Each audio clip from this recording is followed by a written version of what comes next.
the technologies that we've had have enabled more people to share more information, to contribute more explicitly or implicitly in terms of how they consume and contribute to that information, to refine it and to improve what we have and make it more accessible and make it more dependable. Mhm. Um, but this goes the opposite direction.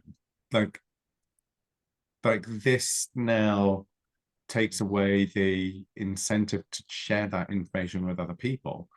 You just interact directly. You interact directly with an AI.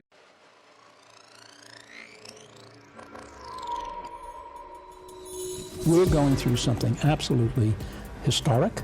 Technologies across the board are growing exponentially. It's a disruption that's going to completely redefine the way businesses compete. In the next decade, we're going to lose 40% of today's Fortune 500 companies. The exponential growth of computing is continuing. AI is nowhere near its full potential. Whether you like it or not, that the future cannot be stopped by anyone. So over the last few months now, the kind of excitement and fear of generative AI has been part of, I think, most technology discussions. And whether you think we should go full speed ahead and unleash the potential of ChatGPT and its future versions for the benefits that we can reap, or you think that we have opened Pandora's box and should try to now contain it as much as we can, AI, the future of work, and technology's impacts across society have really been front and center of most discussions.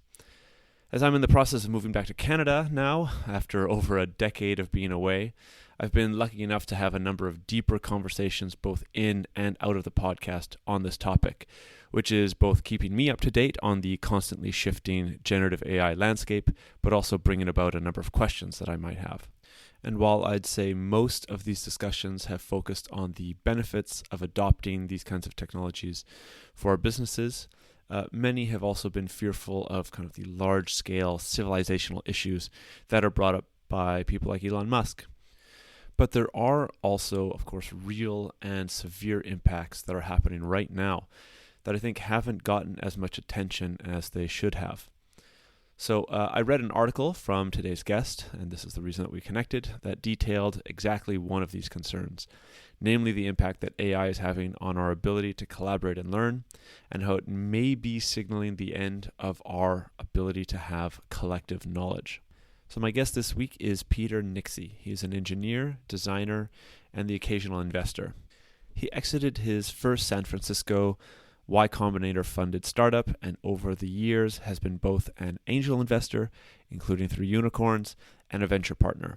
He's now building Intentional.io, which is a day planner that helps you ensure that more of what you hope to get done actually gets done. So in our discussion, Peter and I discuss the issue regarding collective knowledge, but also address many of the other potential problems, and also point out some of the benefits that this new wave of AI is likely to bring about. So I was personally so into the conversation that I lost track of time, so unfortunately our conversation ends relatively abruptly, but nevertheless we were able to cover, I think, some of the most important points that I hope that all of you are able to enjoy, appreciate, and also maybe stir some of the ideas that you've been having about AI in your own minds. Great. Well, thank you very much for Peter for coming onto the podcast today. We'll be talking about AI and maybe some of the larger concerns that this new generative AI wave will be bringing about. You wrote a really interesting post on LinkedIn, and that's kind of how we connected. Thanks for coming on. I think the conversation is something that I'm obviously very interested in, but many of the listeners that I've been in contact with have also been requesting, though. So thanks for coming on. Yeah, my pleasure. Thank you for inviting me. Great. So the way that I like to start every podcast is a little bit on a more personal perspective. So I'll have this pre-recorded intro that kind of gives your credentials, but we'll be talking about, Stackoverflow, generative AI, ChatGPT. One of the things I haven't asked most of my guests is kind of what their first interaction with ChatGPT was. So if it was a memorable thing for you, if you have any recollection of it, I think it'd be interesting for people to hear, what your first prompt was or what your first experience was with ChatGPT. Okay, super. I came across it just after it had been released, so before Christmas, and I didn't really internalize it. Like I used it, and I think I used it to generate a poem.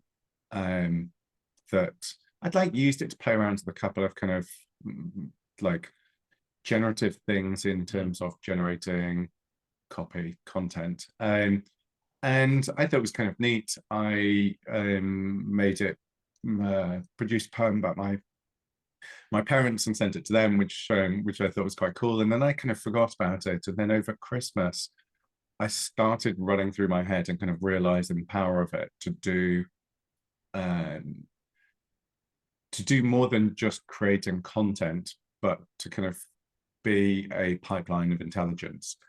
And I was thinking in terms that kind of the thought experiment that I was doing in my head is building a content pipeline to just be pushing stuff out and generating SEO and so on. And when I came back after Christmas, I then started using it very aggressively to help me learn new technology. I tried using it to help me design code. I didn't find it was very good at 3, but I thought it was great in helping to assist in teaching stuff. And so that's how I was using it initially. And this, I think you just mentioned it, this is ChatGPT 3 or 3.5. So this is before the GPT-4 version was launched, which I think changes the game a little bit. 4 was dramatically different. Yeah. Like, I also kind of find it weird how visceral that difference in intelligence was, given that it's just a chatbot. You could just feel the difference in capability with it. It was powerful. Yeah. I couldn't agree further. I first used it for something very basic, some little content thing, just as you were describing. But when I first realized its power was when I actually applied to NATO, if I'm not mistaken.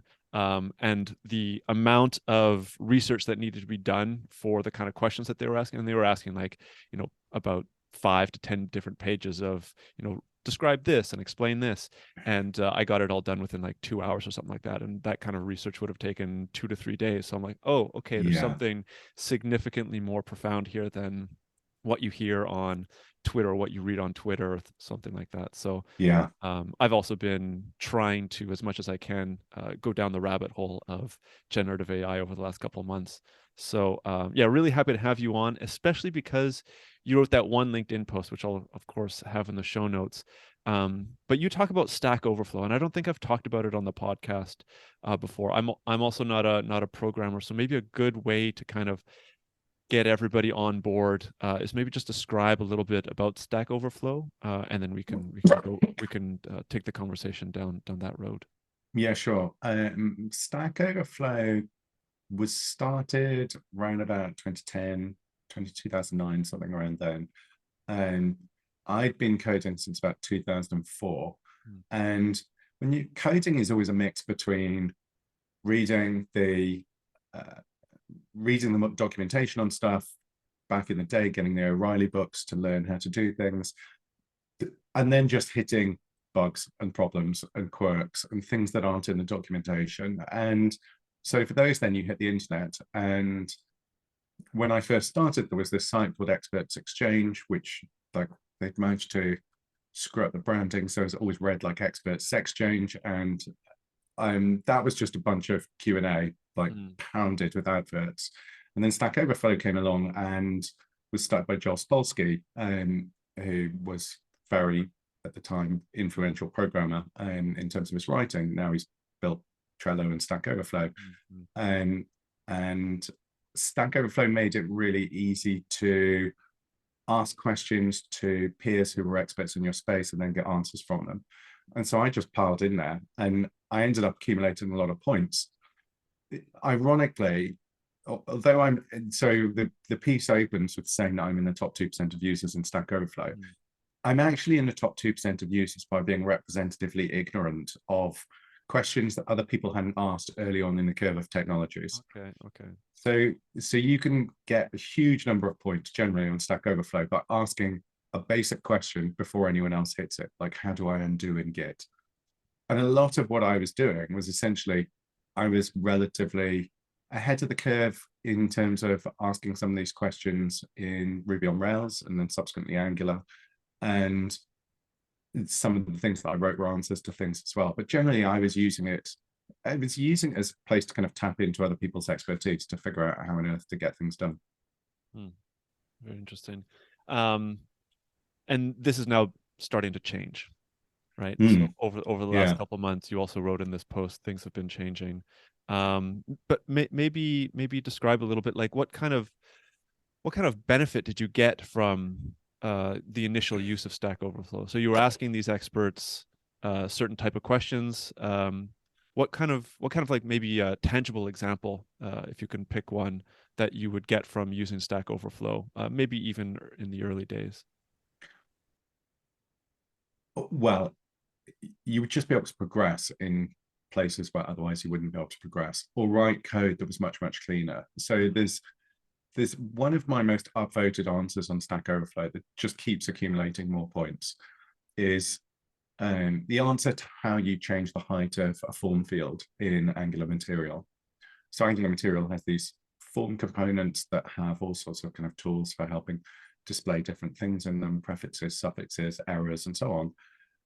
But nowhere in the documentation, or it's very hidden in the documentation, the instruction of how to resize them. And if you try doing it yourself, you can end up writing 10 or 15 lines of code to kind of resize all of the different components in this field. And I'd hit this problem. Somebody else had asked the question, and I knew from like completely offset part of the documentation that you can change the form field height just by changing the type of the size of the font face in the field, and it just changes all of it proportionally. So it's that type of thing where, like, from some cases it's a hole in the documentation, like that ideally would have been there and would have been clearer. In other cases, it's like it's an algorithmic question. It's just something that people will hit time and time again, and so they ask on Stack Overflow. So and in other cases, it's just some niche problem that's kind of the coming together of two different technologies, and they've got some quirks in how they come together, like maybe deploying Angular on Docker or connecting Angular to Rails and asking some questions about that. So it's this kind of n squared problem that you get as you combine all of these different technologies together. Almost all of the common problems that you get when doing that have questions, and almost certainly have answers on Stack Overflow. Okay. So how have things changed over the last, I guess it's been what, 2 months now, or a month and a half since specifically GPT-4 has come out? Yeah. By the way, just to give you an idea of kind of how significant Stack Overflow is in what I would guess is the average developer's process, certainly in my process, is I will usually be visiting that site 10 or more times a day if I'm coding. Okay. Like I will search using Google, but I will end up on Stack Overflow, and that's where stuff is. And the majority of people are searching and retrieving. Very few people are, like any social site, very few people are asking and answering. The thing is, though, that now it's possible to ask a lot of these questions directly to GPT-4, and it's very capable of answering them. And it's capable both. It has. So I've got a weird 1 week window of experience with it, because a week after it got released, I had a son, and so since then I have not been doing a lot of programming. Right. But it has very good understanding of most of the documentation that's around on the web up until its training cutoff. So you can ask it like a bunch of stuff. You've got to be cognizant of some of the things having been a little bit outdated. But it has the thing that's formidable, and I think the thing that not that many people really realize about this AI is that it has understood a model of the abstraction that the text in all cases is describing.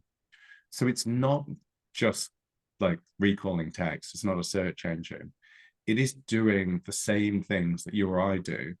if somebody said to us, go off and read a book on general relativity, we would start building a model of how general relativity works. We wouldn't just replay the lines from the books that we've read. We would be educating a model. And this is the phenomenal thing about this, is that it is building a model of everything that is described by the text that it's consuming. And so it's able now, and 4 is kind of noticeably different to 3, it's able to use that model to infer new knowledge about how things come together. And that's really powerful. And that means that that combination of an exhaustive understanding and ability to retrieve to pretty high accuracy from the documentation, and to understand the model and to understand the question that you're asking it, means that you essentially have a pair programmer there with you, capable of working on this stuff. Yeah, I think this is both fascinating and terrifying simultaneously, right? Like people like Nick Bostrom, I think I read his book almost a decade ago now, Super Intelligence, where he was describing many of the fears, maybe even future fears of AI. And it sounds like, from exactly what you were just describing, many of those fears might, they're not full-fledged, but they're starting to percolate to the surface with this new capability of GPT-4. Yeah, I mean, as I've mentioned before, as I keep going down the rabbit hole, the fascination just keeps growing with this new technology. Maybe to make it a little bit more tangible. So how exactly have programmers, apart from yourself, now started to use Stack Overflow, or is it significantly reduced in the amount of use of Stack Overflow because GPT-4 is now taking over maybe some of the base uses that Stack Overflow used to provide? Well, I haven't looked. Stack Overflow is quite open with a lot of its data, so this may be available, but I haven't looked at the numbers. I haven't looked at kind of what the changes in traffic or Q&A happening on there. Anecdotally, I think that the developers who are embracing this, and there are an S-curve of developers who are embracing it, but like ones who are on it like white on rice, and there are others who like completely deny it, and everyone in between. Right. But the developers who, anecdotally, I know that the developers who are on it are definitely using it in preference to Stack Overflow. But I haven't spoken to a ton of developers, so that's mostly my experience of it and my inference of what other people are likely to be doing, just because it's a much faster process. So I guess the perfect question that follows from this is, why is this a bad thing, right? If programmers are able to get a lot of their information faster, maybe even get answers to questions that they might not even have asked, right? If there's this inference behind the responses, sounds to me like it's a great thing, right? People are able to build tools significantly faster. You wrote in your article that this is not necessarily such a great thing. Why is that? Well, it's both a good and a bad thing. I mean, it's just a highly consequential thing, and the speed at which all of this happens means these consequences play out really quickly. So it's definitely good in terms of the benefit to me as a developer is super. But what I was thinking about when I wrote the article is it marks a distinct shift in the way that we share information with each other as a species. So we've gone through many centuries of progress in terms of our ability to get information out of one person's head, put it down on something that can then be shared with other people. And that something becomes a resource and an asset of humanity in general. So whether it's cave paintings on a wall in troglodyte caves in France, or it's a book, or it's a server, it's Google's backup of the internet and in this morning's crawl, like those things are assets. Those things are knowledge assets of all of humanity. And even the ones that are stored on machines are stored on machines in ways that we can retrieve. Right. So they're stored in databases and they're stored in file systems, and we've got them, and we control the machines, and we can take them off them, and we can inspect them, and we can interrogate them. That's not what happens when you interact with GPT-4. And I'm going to talk about kind of two different use cases because they're both alarming in different ways. Okay. So the use case one is what we currently understand OpenAI to be providing in terms of GPT-4. Like, 4, 3.5 doesn't really matter. Like, and that is a model, which is, and I'm not an expert in machine learning. I'm doing a lot of reading at the moment, but there's essentially kind of, I think one way of viewing it, one way that I'm viewing it, is a very, very, very large matrix that you feed numbers into the top of, and you run your matrix calculations through, and other numbers pop out the bottom, and that's your answer. That whole matrix, this $170 billion, 170 billion parameter matrix, or however big GPT-4 is static. It's a matrix of weightings and parameters that have been generated by virtue of this learning process of going over the internet and training the model to understand given this, then that. And the given this, then that becomes this enormous multi-billion parameter matrix. That at the moment is static. So when you go and interact with it, it doesn't change off the back of the interaction.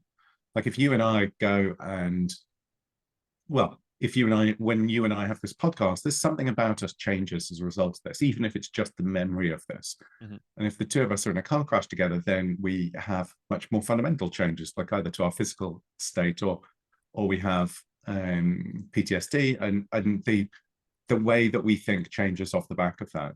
Right. As far as we can understand, nothing changes off the back of any of our current interactions with GPT-4, at least not synchronously, not in the course of interacting. That doesn't mean that the GPT-4 might not evolve based on the data that we're giving OpenAI, but that interaction is, from GPT-4's perspective, inert. What that means is that all of these questions that we're being asked to Stackoverflow, and we're becoming part of the corpus of knowledge of humanity, and could be retrieved and could be, for instance, used to train another AI, are now lost. So if I interact with GPT-4 and I ask it a bunch of questions, GPT-4 doesn't change off the back of it. And those questions, they're not actually lost because OpenAI is keeping them in a database. And the way you know they're keeping them in a database is because you can access your past conversations. But that database is separate from GPT-4. So there's a bunch of things you have to kind of start to think about in light of that. One is that if we start to think like, I don't think this is true in, I don't know how broad as a phenomena this affects things in general. Programmers are like, they're always going to be the bleeding edge of a problem like this because they are very, what's the word I'm looking for? Collaborative. And they use the internet a ton, and programming is not a zero-sum game. So it doesn't really matter if you help other programmers out by virtue of doing your work. If you're a real estate agent, you're less likely to go and share like intricate details of how to lock down houses in your space because it's zero-sum, and you're going to let the other real estate agents do it. Right. But there are lots of other forums where these bits of information get shared. For instance, Mumsnet is a huge website in the UK where parents come and ask questions and other parents answer them. It's become a huge source of knowledge and solace to parents and parents everywhere. If those questions shift from being asked on Mumsnet to being asked in GPT-4, then a new parent like me is not going to get to read any of those questions that happened since then. So that means that we're not sharing that information.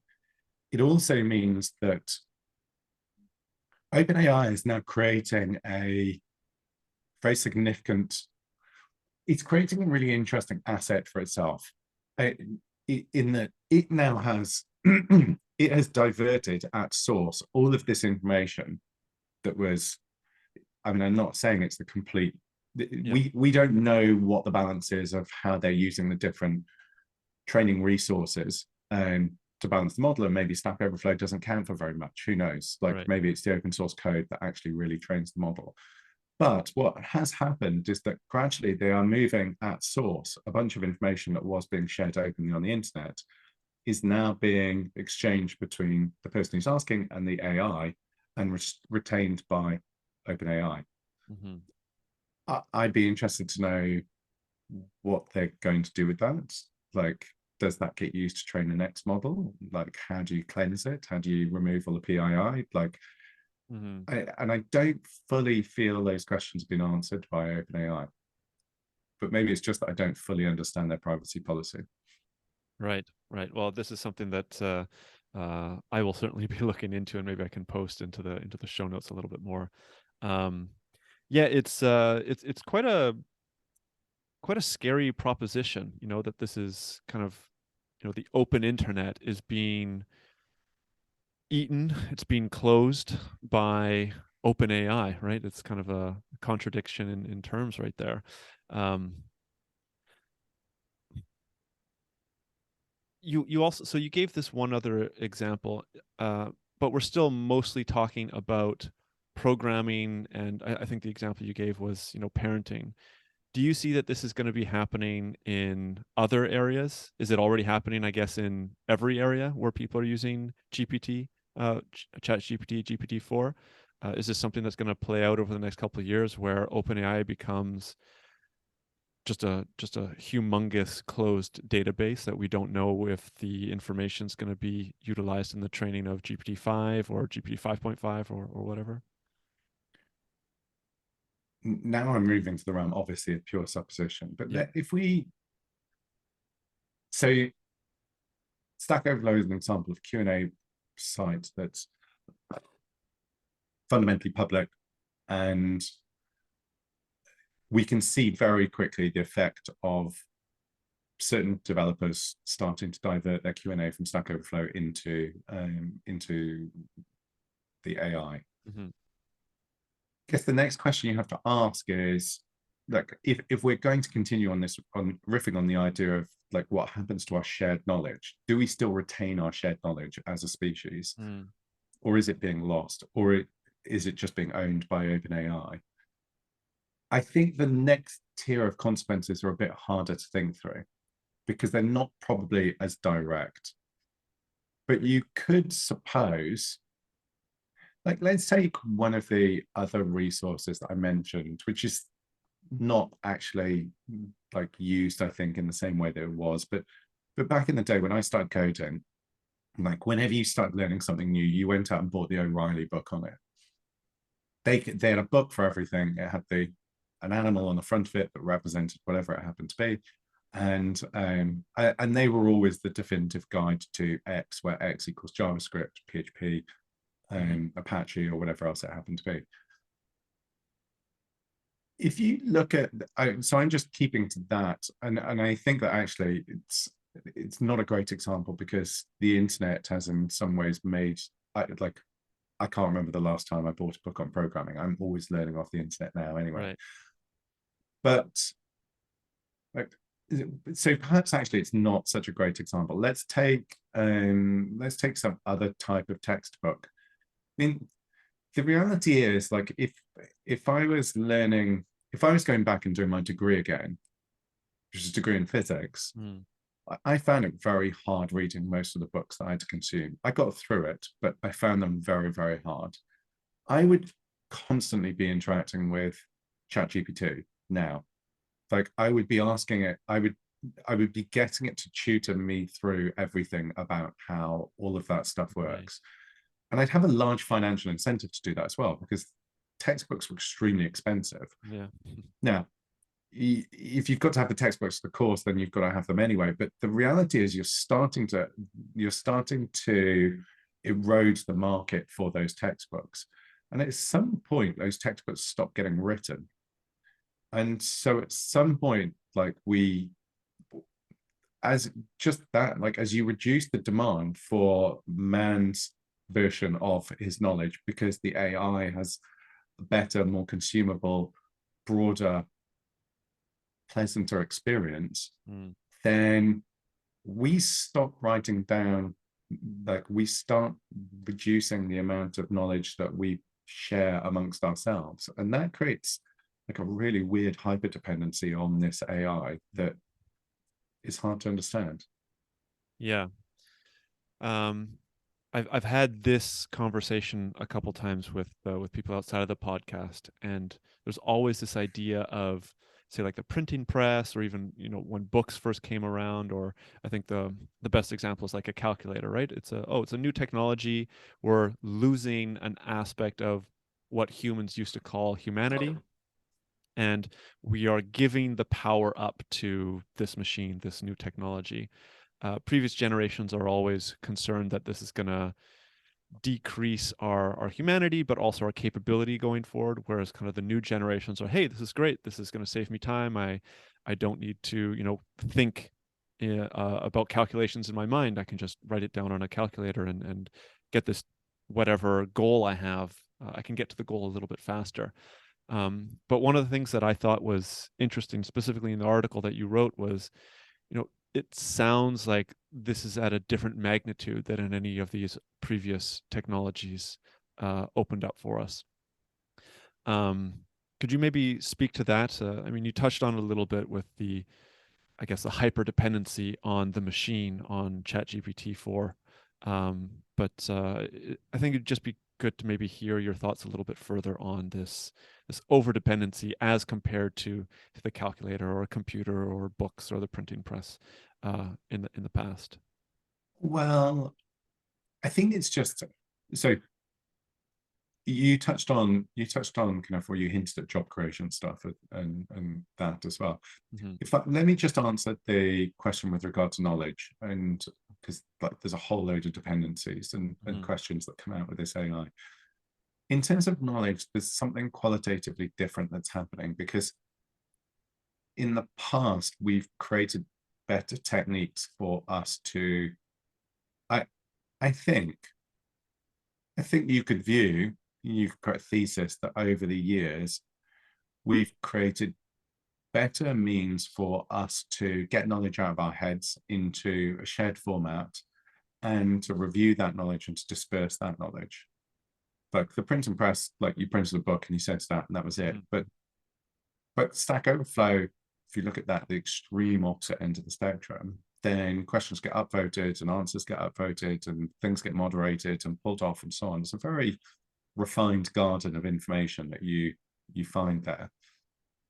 The technologies that we've had have enabled more people to share more information, to contribute more explicitly or implicitly in terms of how they consume and contribute to that information, to refine it and to improve what we have and make it more accessible and make it more dependable. But this goes the opposite direction. Like this now takes away the incentive to share that information with other people. You just interact directly with an AI. It's like, instead of going to school and having discussion about some subject that you're finding difficult and the kids all discuss it together, you just got a home tutor, and that's great. But it means that if the home tutor's a machine and the kids never discuss that, then that shared knowledge between the kids of how you move through it. Let's say one kid develops some technique for, look, actually, I found a neat way for how you remember trigonometry. And I mean, this is not generally what kids do, obviously. Like, for some reason, I've got hooked into like hyper nerdy corner. I don't remember many kids at school doing that. But let's say they do, that's never going to be shared with anyone else, because all they're ever going to do is, I mean, they've not got an incentive to explain it to another human, which in itself is an interesting thing to kind of start to lose as well. Like, because the act of explaining often makes us understand things better. Right. But if they do, like they're not talking to anyone, they're not sharing it. Like these ideas now that we were sharing between ourselves and writing down or putting down into computers, we're not now doing in like there are lots of little niches of places where people are stopping doing that, and their interaction is purely with this currently inert AI. Yeah, Yeah, it sounds similar, but maybe significantly greater with the concerns with, say, parents when cell phones started to come out or social media first came out, right? There was this, oh, well, my kid's just on his phone all day and he's not interacting with people. There's, obviously many reports and studies that have been written on the decreasing capability of younger generations actually being able to interact with other people, because most of their interaction is done via chat, whether on video games or social media, etc. And that aspect of being a human is, I think, and I think many other people would argue, is vital to not just a fully functioning human being, but a functioning society, right? Like civilization is largely based on our ability to communicate and communicate clearly. So if what you're describing is kind of a new level, a new tier of the decrease in human beings' capability of not just sharing knowledge, but actually interacting, then I think it would bring about some very serious consequences in the next, I mean, it's going to be a couple of years when, we're so dependent on, I don't like saying the word dependent, because, we're using this technology and it's bringing a lot of benefits, but I think dependency is a really good term in this case. My fear is not like, I think when it comes to communication itself, this is going to give us additional tooling. Yeah. I mean, it already is. Like, if you look at like the millions of people who use Grammarly, and Grammarly is like, it does have AI components in it, but it certainly helps people who can't currently, for whom grammar is difficult or alien because they're from a different, they speak a different language. It helps them communicate better. And we obviously saw, I think, OpenAI had a product that was perfectly positioned to market itself because marketers loved it and used it to produce a bunch of marketing content. Right. So that was an amazing explosion of PR for them at the start. I think all people are going to start using this to assist them, power assist them in terms of how they communicate. There's a lot of comms that are just overhead to people, and the way that this does that, I think, will continue to improve. Now, that will, as all power assistance does, cause flaccidity in the people who are using it, and some weakness. That's not primarily, though, the fear that I have. I mean, we're quite good once we understand that we're getting. I was reflecting the other day, like how mental it would be if you lived pre-industrial revolution, to know that 200 years hence, people would pay to go to a room where, like, they were allowed to lift bits of iron at the end of the day, and they would pay a premium for that. You'd be like, why on earth would you do that? Well, it's not beyond the realm, like, that we will start kind of indulging in mind gyms in the future if we're like doing less work. Yeah, that's not so much my fear. I mean, as in, I think we will adapt to it, and I think there will be a lot of benefits to people having this tooling. My real fear is that we start to lose ownership of the knowledge about how the world works. We are already in a very peculiar position where to create even the simplest thing requires more knowledge than any individual human has. There is a very famous essay called I, Pencil. Have you come across it? I haven't actually. No, I haven't heard that. So the essay is called I, Pencil, and is about how the knowledge to create a pencil, to mine the graphite, to chop down the wood, to spin the wood into a pencil, to fit the graphite into the pencil, to know the chemicals to create the paint, the steel that wraps around the end, the rubber. There is no one human that has all of the knowledge required to do that. That's not quite true. Interestingly, one of the guys who claims to be the inventor of Bitcoin almost certainly isn't the inventor of Bitcoin, took it upon himself to be able to do this. And also the premise is you have to be able to do it without any modern tooling either. So you can't just come in with a lathe or like a Cloud's chemical production facility to get the paint. So we lack the skills in any one person to produce even something as simple as a pencil. What I think is unsettling with this change is that we will potentially lack the knowledge even dispersed amongst all humans. That knowledge will now live in the AI, in the transformer, in its mind, in a way that we don't even understand how it's stored. Like we have probably, my understanding from all the reading that I've been doing feverishly in the last couple of months, is that our understanding of how transformers work is actually probably weaker than our understanding about how our own minds work. Right, right.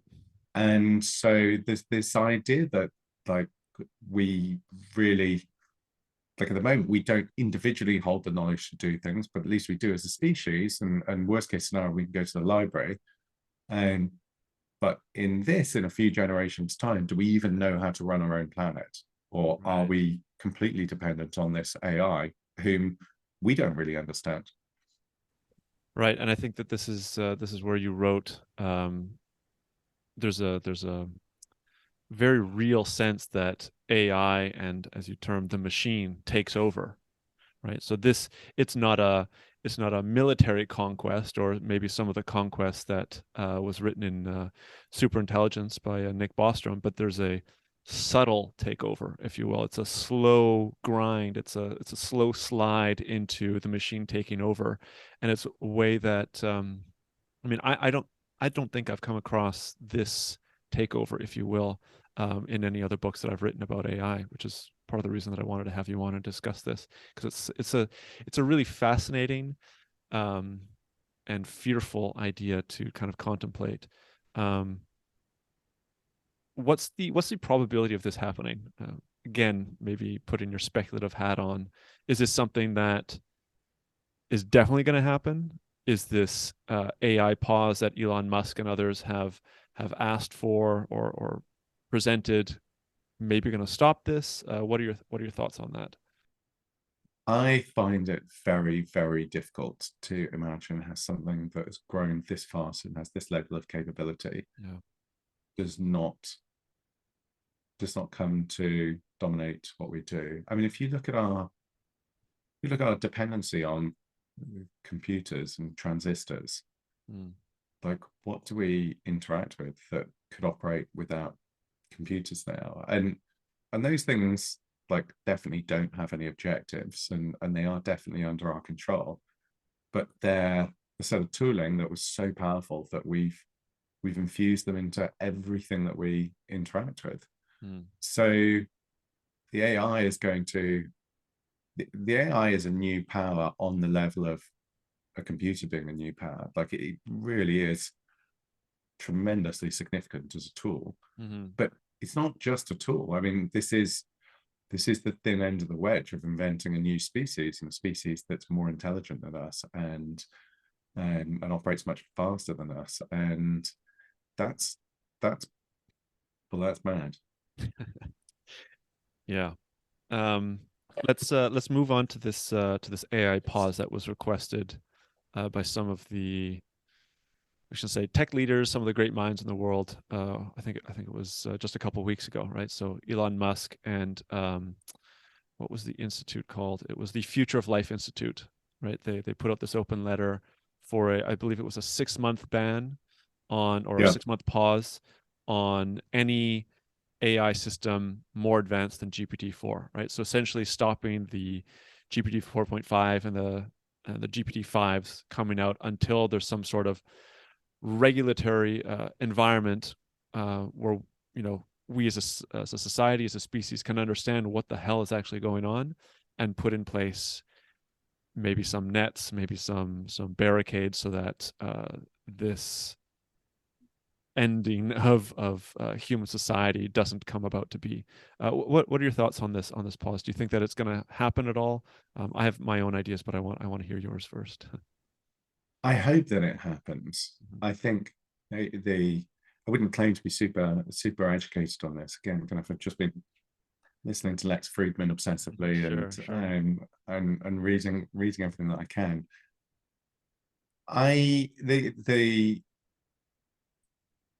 The received wisdom I have is that essentially the rate of progression, the capabilities of AI have massively outpaced the rate of progression of the safety of AI. Mhm.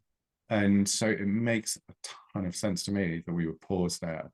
The thing that I also feel about this that I've never really felt about anything before is that we're making decisions on a technology that's going to play out like with this insanely exponential technology. Like we're making decisions on it that we need to be right in 50 and 100 years time. Like, so we can chill out for a little bit now, because if you get it wrong, the speed, I think one of the things that I've been struggling to find, well, I haven't looked hard enough because it's obviously there, but one of the things I've been thinking a lot about is how does it play out if it goes wrong? So I think there's been a lot of people talking about, okay, so the AI, if it's them, Sam said, if it's us versus them, then it's lights out. Like, that's not a good situation. Or it versus us. But I think if you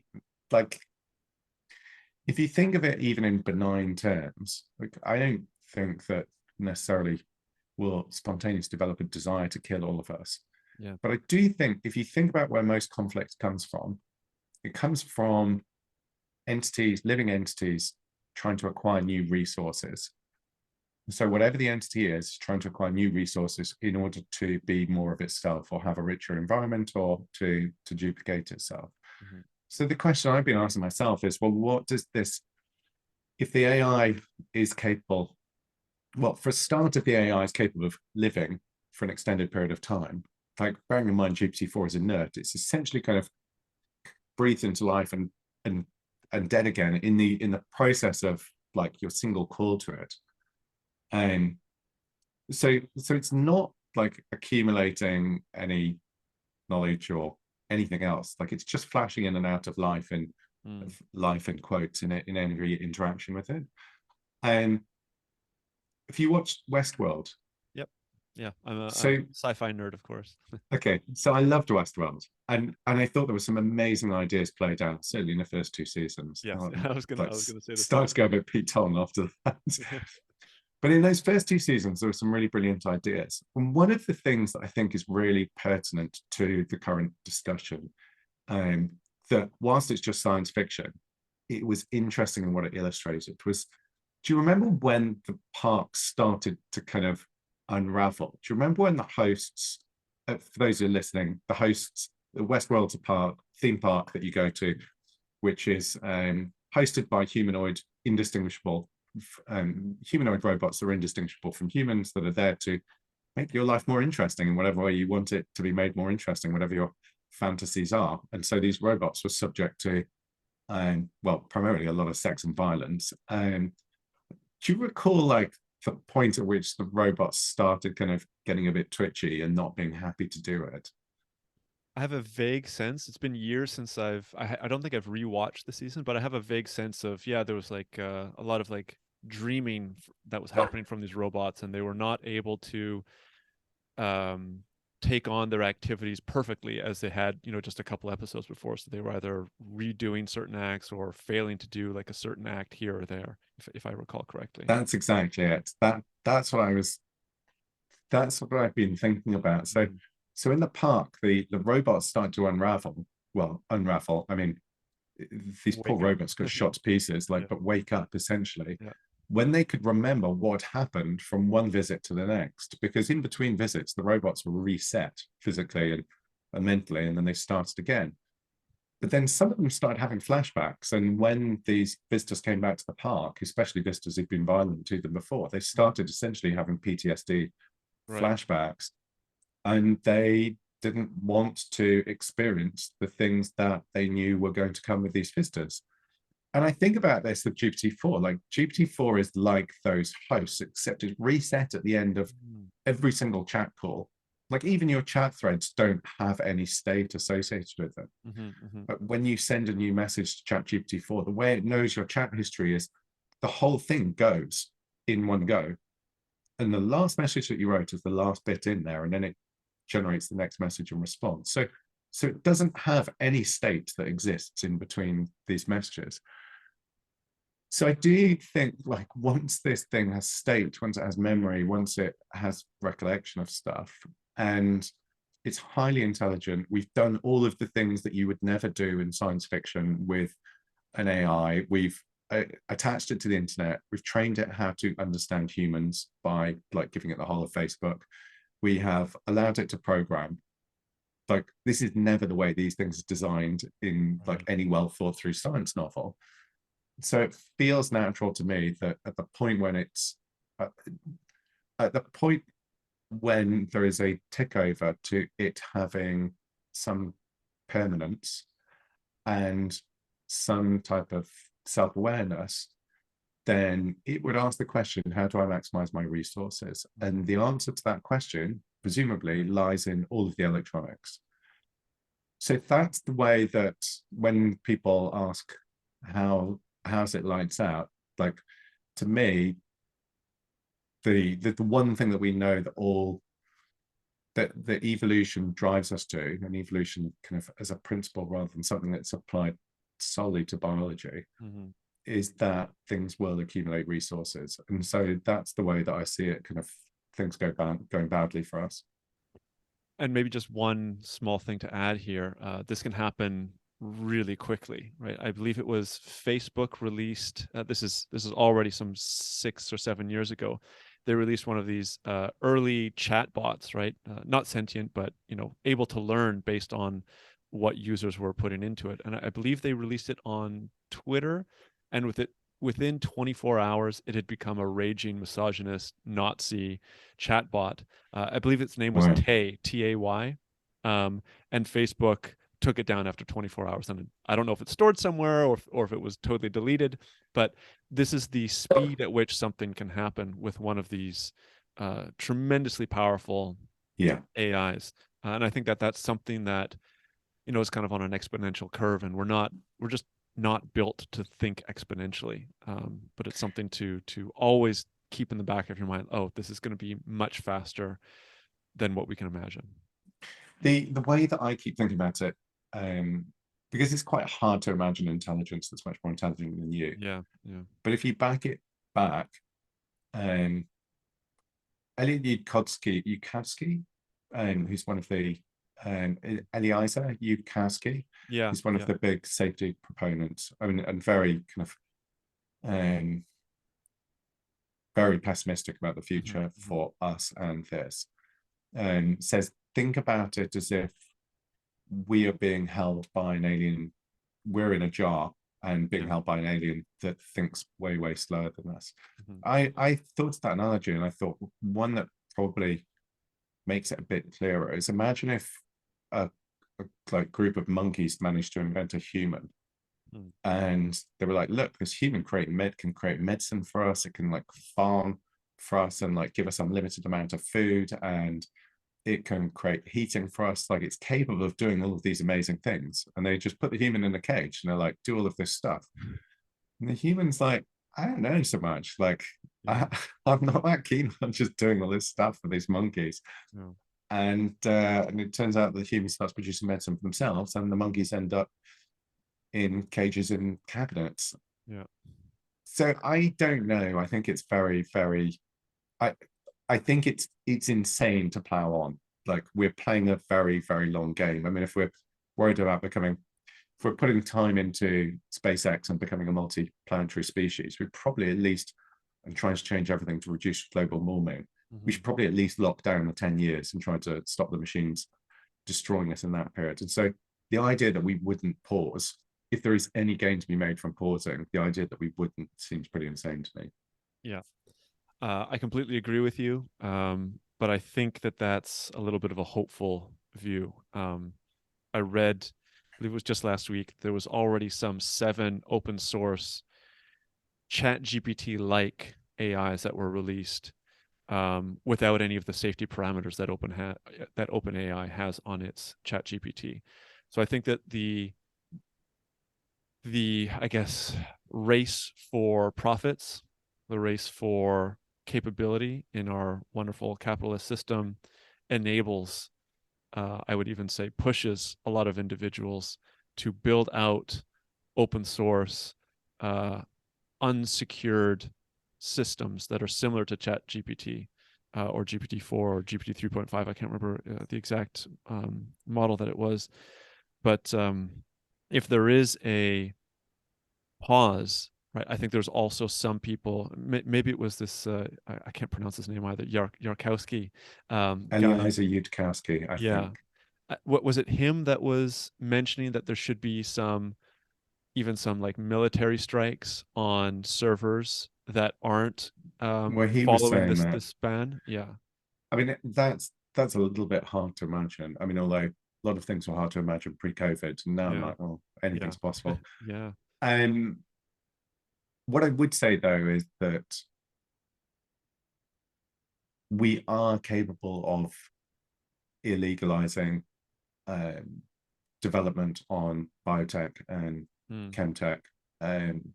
So we are capable of enforcing limits on humans who do this stuff. So I think that and there is at the moment still a cost limit on producing more powerful AIs. Now, there are a whole bunch of tools that are being built on top of the AIs, these agents and kind of chained AIs, which are going to have their own problems and challenges associated with them. But in terms of producing a super intelligence or even human level intelligence that just simply outnumbers us and can outthink us, I think that the pause at least means that the constraints of the union and the constraints of cost mean that can be halted. But I think we need a pretty rapid catch up in terms of law enforcement. Whether countries are capable of doing this, another question. Yeah. Mark, I'm so sorry. I'm gonna have to jump. I've got another call that I have to be on. Sure thing, no worries. Yeah, I did. Sorry, I didn't realize that we were over time. Okay, well, thanks for coming on. Yeah, super pleasure. I'll have to finish it up with some of my own thoughts, but really interesting ideas, and I think really things that should concern a lot of the audience members. So thanks for coming on to scare myself My pleasure. and some of the other people. Yeah. Thanks for having me. I mean, there's lots of cool stuff. Don't get me wrong. Like in the meantime, I'm going to be building cool stuff with AI, but these big questions need to be answered. Terrific. Well, I'll have to have you back on in a couple of months, Peter, when things have drastically changed. Maybe there's a pause on, and the world has changed significantly. So yeah, fingers crossed. Thanks for coming on. Yeah. Pleasure. Thanks for having me. Lovely to meet you, Mark. All right. Terrific. Bye-bye. Bye. So yeah, as I mentioned in the pre-recording, unfortunately we went over the time that we had already set beforehand.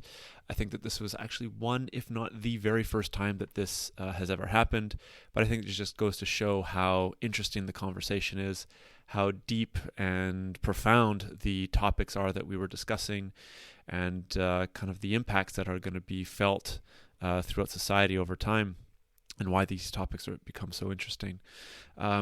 The one follow-up that I would have had for Peter, and I guess I'll have to have him back on the podcast at some future point to discuss this, and that revolves around the issue of cost, right? So as I think most of us are aware, these LLMs are extremely expensive to get up off the ground, and for a ChatGPT-like program, it's incredibly expensive.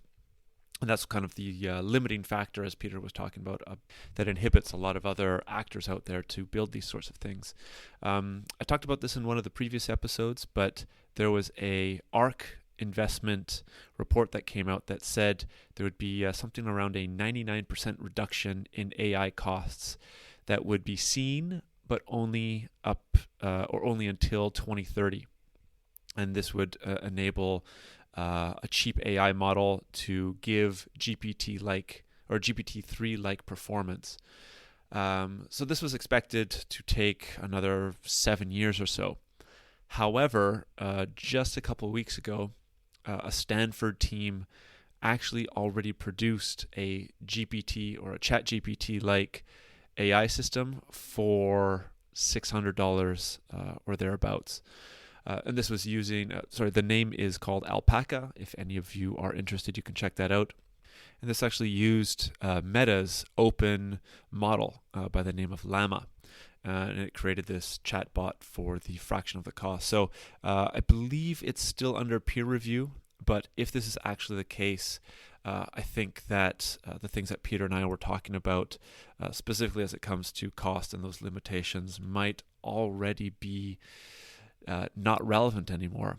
So the reason that I'm bringing this up, which is kind of the last point that I want to make on this podcast, is that as we are all feeling that this technology brings about a lot of impacts really quickly, I think we also need to take into consideration that the development and maybe different paths that can be taken enable an even faster or an exponential rate at which this technology can be built, developed, adopted, and implemented. So I think that everything that Peter was explaining in particular, these ramifications are going to be felt not only at a greater degree across society, right, in a greater scope, but at much faster and faster rates. So maybe the kind of final thought to leave everybody with is, if you think that this AI, whether it's generative AI or other AI systems that we'll be experiencing in the next couple of years, aren't going to be impacting your way of life, your work, etc., I think that it's time to think again, and that these systems are going to be ubiquitous faster than we all can imagine, and it's more and more relevant to become aware of how to deal with these kinds of ramifications, or at the very least become familiar with these systems so that when they do start impacting your life, you're able to take the right type of steps forward. But that's another conversation for another day. I do plan on having many more episodes on the generative AI theme, so that will be coming out soon. But if any of you out there are interested in getting in touch with Peter or following his work, I think the two best places are through LinkedIn at Peter Nixey, and also Peter's current project, Intentional, at intentional.io. So thanks again for listening, and hopefully the conversation was as enjoyable and potentially as profound as I found it to be. So thanks for listening to this week's Future Tech and Foresight podcast. If you like what you've heard, here are a number of ways that you can go out and support the podcast. The best way would be to leave a review on Apple Podcasts or even give a rating on Spotify, which you can find a step-by-step explanation for on the futuretechandforesight.com website. Alternatively, feel free to leave a comment either on the episode show notes on the website or the YouTube channel, where you can also see video recordings of each of the interviews. And finally, if you are part of an organization that is aware of the disruptive and transformational impact that emerging and future technologies will bring and want to know more, you can get in touch with me to hear about the strategic foresight services I offer and how I can help future-proof your organization and take advantage of the phenomenal opportunities available to survive and thrive in the future.